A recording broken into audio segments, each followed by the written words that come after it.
Avec joie, vous rendrez grâce à Dieu le Père, qui vous a rendu capable d'avoir part dans la lumière, à l'héritage du peuple saint.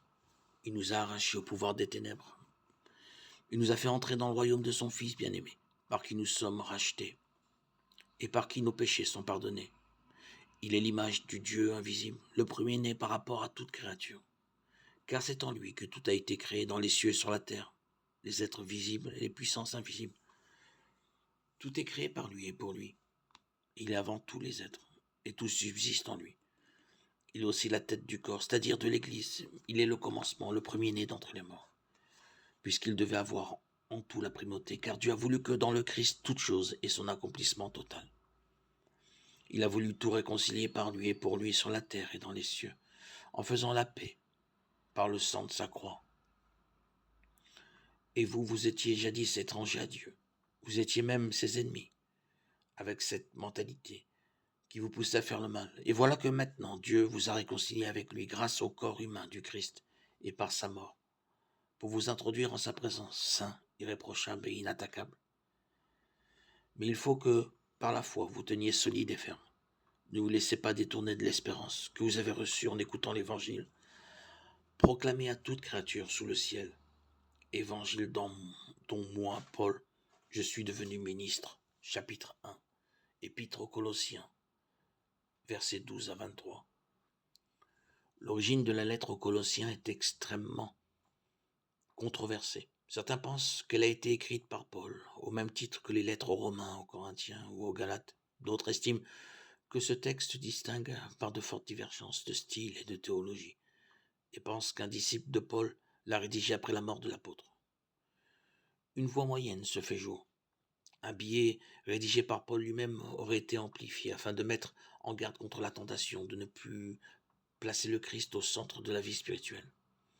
Quoi qu'il en soit de l'origine de cette lettre, telle est bien son actualité et son enracinement paulinien, il n'est d'autre médiateur entre Dieu et les hommes que Jésus-Christ. Aucune prière n'arrive au Père sans avoir été portée par le Christ, l'image de Dieu, la tête de l'Église.